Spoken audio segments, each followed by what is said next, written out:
Unified 911, anong matutulong namin sa'yo? Anya ti maitulong mi ken kapo. Anong may tatabang ko sa imo? Unsay akong ikatabang nimo? Ngini makadabang nami sel ka no. Sa anumang wika o dialekto, may tulong na darating sa iyo.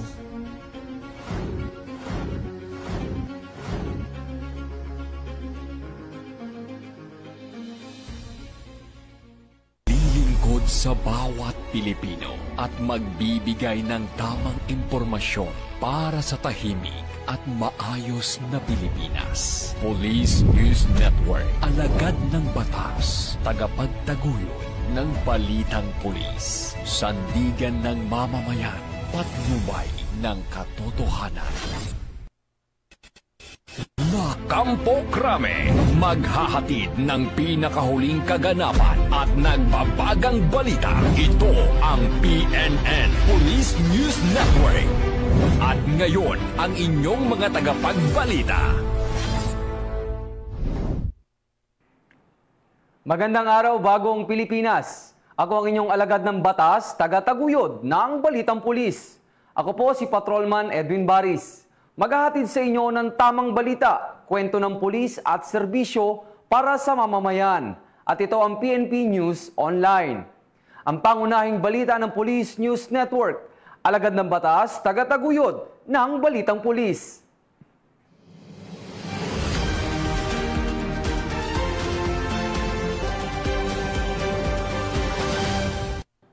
Narito ang mga balitang dapat nyong abangan. Person na may kasong may kinalaman sa illegal na droga, arestado sa Maguindanao del Norte. Police Regional Office 1, pinaigting ang seguridad sa Undas 2025. Lalaki na may kasong acts of lasciviousness, huli sa operasyon ng mga otoridad sa Samar.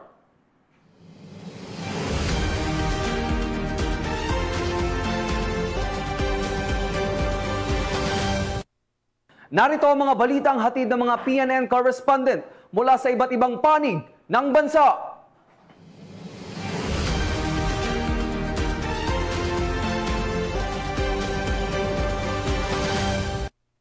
Simulan natin ang balita mula sa bahagi ng Luzon.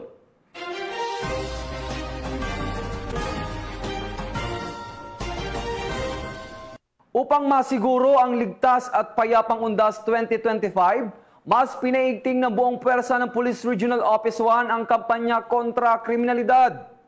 Police Corporal Joanna Marie de los Santos, ibalita mo. Bilang bahagi ng pagpapanatili ng kapayapaan at kaayusan sa buong Region 1, mas pinaigting ng Police Regional Office 1 ang kanilang kampanya laban sa kriminalidad nitong paggunita ng Undas 2025. Sa direktiba ni Police Brigadier General Dindo R. Reyes, Regional Director ng Police Regional Office 1, idineploy ang mga pulis sa iba't ibang lugar ng pagtitipon tulad ng mga sementeryo, simbahan, terminal at pangunahing lansangan upang matiyak ang seguridad ng publiko. Kabilang sa mga hakbang na ipinatupad ay ang Police Visibility Patrols o Plansita, checkpoint operations, pagbibigay ng safety tips flyers at deployment ng Police Assistance Desk upang agad na makapagbigay ng tulong at impormasyon sa publiko. Ayon sa pamunuan ng PRO1, layunin ng pinigting na operasyon na maiwasan ang anumang uri ng krimen at aksidente, lalo na sa panahon ng pagdagsa ng biyahero at ng mga bibisita sa sementeryo. Hinimok din ng PRO1 ang publiko na makipagtulungan sa kapulisan, maging mapagmatsyag at agad na i-report ang anumang kahinahinalang aktibidad upang masiguro ang ligtas at payapang Undas 2025. Sa pamamagitan ng patuloy na pagpapatupad ng mga programa at operasyon, nananatiling matatag ang PRO1 sa kanilang layunin na itaguyod ang serbisyong mabilis, tapat at nararamdaman para sa mamamayan ng Ilocos Region. Mula dito sa Ilocos Region, ako ang inyong PNN correspondent, Police Corporal Joanna Marie M. de los Santos, alagad ng batas, taga-taguyod ng Balitang Pulis. Maraming salamat, Police Corporal de los Santos. Matapos ang buy-bust operation ng mga otoridad, arestado ang 13 individual sa Bayumbong, Nueva Vizcaya. Ang buong detalye ng report ay mula kay Patrolwoman Micheline Balyada. Ang 13 suspect, kabilang ang 8 menor de edad sa isang matagumpay na anti-illegal drug operation na isinagawa ng pinagsanib na puwersa ng Provincial Drug Enforcement Unit ng Nueva Vizcaya PPO at Bayambong Police Station sa Barangay Bonfal West, Bayambong, Nueva Vizcaya, nito lamang unang araw ng Nobyembre taong kasalukuyan. Naganap ang buy-bust operation sa tahanan ng isang kilalang personalidad na si alias Lamay na nagresulta sa pagkakasabat ng mga pinaniniwalaang shabu at marijuana na may kabuuang halagang 24,100. Na-recover mula sa suspek ang 12 sachet ng hinihinalang shabu na may timbang na tinatayang 3.5 grams at halagang 23,800, isang sachet ng pinatuyong dahon ng marijuana na may timbang na 2.5 grams at halagang 300 at iba pang kagamitan tulad ng digital weighing scale, 6 na lighter, 8 cellphone, improvised paraphernalia, cash at marked money.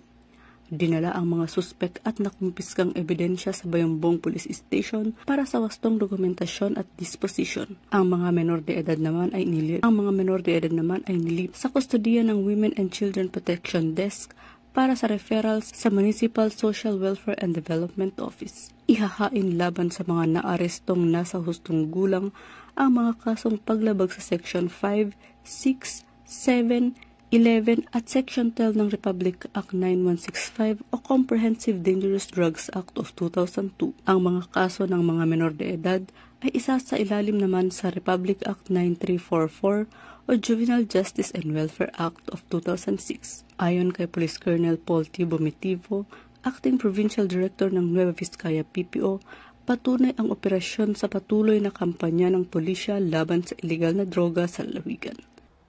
Mula dito sa Lambak ng Cagayan, ako ang inyong Police News Network Correspondent, Patrolwoman Balyada, alagad ng batas, tagataguyod ng balitang pulis. Maraming salamat, Patrolwoman Balyada. Matapos ang isang matagumpay na buy-bust operation, aabot sa 158,000 pesos na halaga ng illegal na droga ang nasabat ng mga otoridad sa Dinalupian, Bataan. Tinutukan niya ni Patrolwoman Janice Bulahaw. Arestado ang isang hinihinalang tulak ng ilegal na droga sa ikinasang buy-bust operation ng mga operatiba ng Dinalupihan Municipal Police Station sa Barangay JC Payumo, Dinalupihan, Bataan. Kinilala ni Police Colonel Marites A. Salvadora, Provincial Director ng Bataan Police Provincial Office, ang suspect na si alias JC, 33 taong gulang, residente ng Barangay Saging, Dinalupihan, Bataan. Ayon sa ulat, na-recover mula sa suspect ang ilang sachet ng hinihinalang shabu na may tinatayang kabuuang timbang na 23.3 gramo at halagang 158,440 pesos batay sa standard drug price. Ang suspect ay kasalukuyang nasa kustodiya ng Dinalupihan MPS habang inihahanda ang kasong paglabag sa Sections 5 at 11, Article 2 ng Republic Act 9165 o Comprehensive Dangerous Drugs Act of 2002. Ang matagumpay na operasyon ay bahagi ng patuloy na kampanya ng Bataan PNP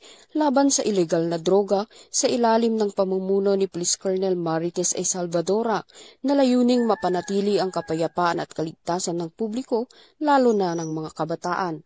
Mula dito sa gitnang Luzon, ako ang inyong PNN Correspondent, Patrolwoman Janice Bulahaw. Alagad ng batas, tagataguyod ng balitang pulis. Maraming salamat, Patrolwoman Bulahaw. Sa kulungan ng bagsak ngayon ng isang Rank 1 Regional Most Wanted Person na may patong-patong na kaso sa operasyon ng San Luis Municipal Police Station. Yan ang tinutukan ni Patrolman Joshua Cruz. Ito ng mga tauhan ng San Luis Municipal Police Station, katuwang ang Regional Intelligence Unit 4A at Batangas Maritime Police Station. Ang kinilalang rank number 1 Regional Most Wanted Person sa Barangay Banoyo, San Luis, Batangas.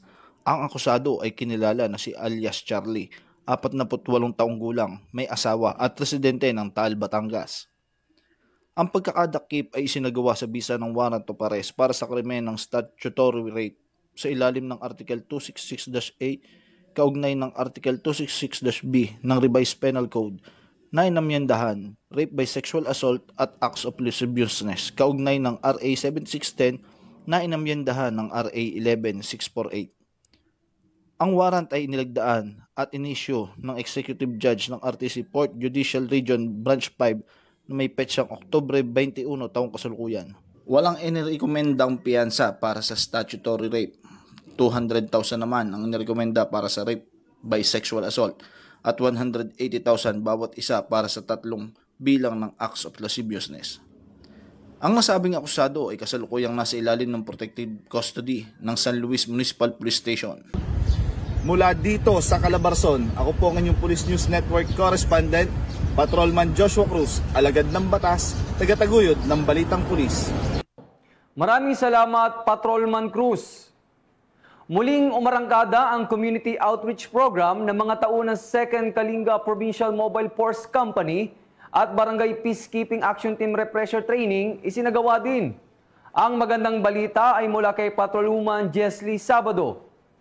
Nagawa ang 2nd Kalinga Provincial Mobile Force Company ng outreach activities sa Barangay Dananaw, Tinglayan, Kalinga noong ika-30 hanggang ika-31 ng Oktubre taong kasalukuyan. Pinangunahan ng 2nd Kalinga PMFC ang aktibidad kasama ang mga kabataan mula sa Mabilong Evangelical Alliance Church na dinaluhan naman ng mga opisyal ng barangay, mga miyembro ng BIPAT, mga tanod at mga residente.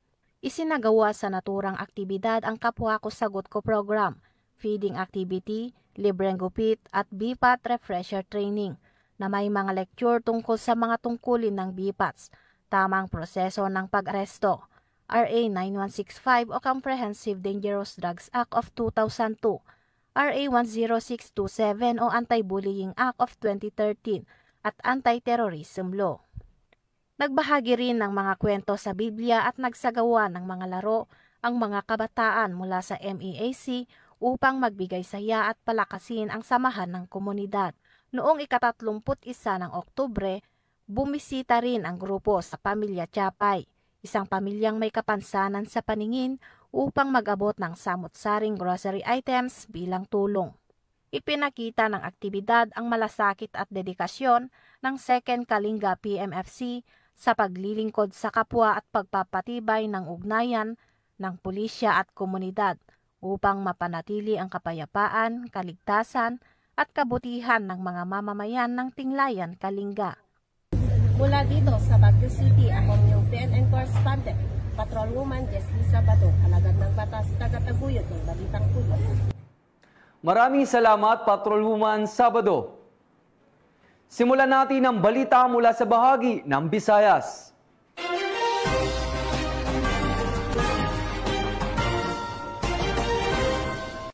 Nakumpiska ang 340,000 pesos na halaga ng hinihinalang shabu matapos ang isang anti-illegal drug operation ng mga otoridad sa Cebu.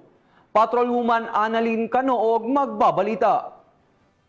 Ng mga operatiba ng Police Station 8, Cebu City Police Office ang 340k na halaga ng shabu sa sinagawang bypass operation noong 31 ng Oktubre sa taong kasalukuyan sa Barangay Pito, Cebu City. Kinilala ni Police Captain Welmer Macasling Castillo, hepe ng naturang istasyon, ang suspect na si Franklin, 38 taong gulang, residente na nabanggit na lugar. Dakong alas 3:20 ng hapon nang ikinasang naturang operasyon na humantong sa pagka-aresto sa suspect at pagkasamsam ng 18 pakete na hinalang shabu na may kabuuang timbang na 50 na gramo at may standard drug price 340,000 pesos, leather na pouch at bypass money. Ang suspect ay pansamantalang nakakulong sa custodial facility ng istasyon habang nihahanda ang kaukulang kaso laban sa kanya. Patunay matagumpay ng operasyong ito sa patuloy na kampanya ng pambansang pulisya ng Pilipinas labas illegal na droga para sa kapayapaan at kaayusan ng komunidad. Mula dito sa Cebu City, ako yung PNN Correspondent,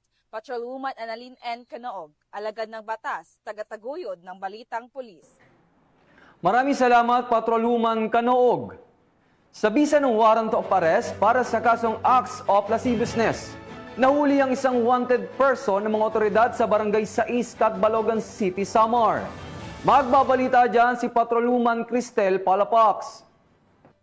ng mga otoridad ang isang lalaking wanted person na may kasong acts of lasciviousness sa Barangay 6 Catbalogan City, Samar. Bandang alas 7 ng gabi nang maaresto ang akusado ng mga tauhan ng 802nd Maneuver Company, Regional Mobile Force Battalion 8 sa koordinasyon sa Catbalogan City Police Station sa bisa ng warrant of arrest para sa kasong acts of lasciviousness na may nirekomendang piyansa na 36,000 pesos para sa pansamantalang kalayaan. Ang akusado ay dinala sa Catbalogan CPS para sa kaukulang dokumentasyon at tamang disposisyon. Patunay lamang ng pambansang pulisya ay hindi nagpapabaya sa kanilang sinumpaang tungkulin na huliin ang mga taong tiwalag sa batas upang mapanatiling ligtas ang komunidad nang sa gayon may patupad ang kapayapaan ng bansa para sa ligtas at maunlad na bagong Pilipinas. Mula dito sa Eastern Visayas, ako ang inyong PNN correspondent, Patrolwoman Palfox, alagad ng batas, tagataguyod ng Balitang Pulis. Maraming salamat, Patrolwoman Palfox. Simulan natin ang balita mula sa bahagi ng Mindanao.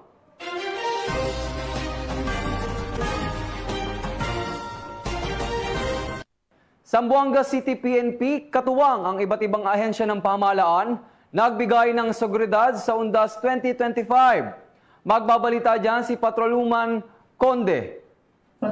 Na pinaigting ng mga kapulisan ang pagbibigay ng seguridad sa mga sementeryo sa Zamboanga City sa pagdiriwang ng Undas 2025 nito lamang ika-1 ng Nobyembre taong kasalukuyan. Nakiisa ang mga kapulisan ng Zamboanga City Police Office, katuwang ang Bureau of Fire Protection Zamboanga City at mga force multipliers na magbantay sa mga sementeryo para sa seguridad ng bawat mamamayan upang maging mapayapa at maayos ang pagdiriwang ng Undas. Pinaalalahanan rin ng mga otoridad ang mga bumisita sa kanilang mga mahal sa buhay ang bawal na pagdala o pagpasok ng mga bagay na hindi maaaring dalhin sa loob ng sementeryo upang masiguro ang kaligtasan ng bawat isa. Patuloy ang PNP sa paghahatid ng serbisyong publiko at pagpapatupad ng seguridad sa mga sementeryo para sa mas mapayapa at ligtas na pagdiriwang ng Undas 2025. Mula dito sa Zamboanga Peninsula, ako ang inyong PNN correspondent, Patrolwoman Luis Mariconde, alagad ng batas, tagataguyod ng Balitang Pulis. Maraming salamat, Patrolwoman Conde. Hindi na nakapalagpa ang isang street-level individual matapos ang isang anti-illegal drug operation ng mga operatiba ng Ozamis City PNP. Patrolwoman Luisa Sahonia sa report. Arestado ang isang individual sa itinasang buy-bust operation ng mga operatiba ng Ozamis City PNP sa Barangay Bacolod, Ozamis City, Misamis Occidental. Kinilala ni Police Lieutenant Colonel Harvey Abilinosa, officer in charge ng Ozamis City Police Station, ang suspect na si Ales Doido, lalaki, 36 na taong gulang, isang construction worker, kinilalang street-level individual at residente ng nasadong lugar. Sa ikinasang drug buy-bust operation ng mga operatiba ay nasamsam ang mga pakete ng hinihinalang shabu at isang 500 peso bill na ginamit bilang buy-bust money at iba pang mga drug paraphernalias. Naharap ang suspect sa kasong paglabag sa RA 9165 o Comprehensive Dangerous Drugs Act of 2002. Mula dito sa Northern Mindanao, ako ang inyong Police News Network correspondent, Patrolwoman Risa Sahonia, alagad ng batas, tagataguyod ng Balitang Pulis.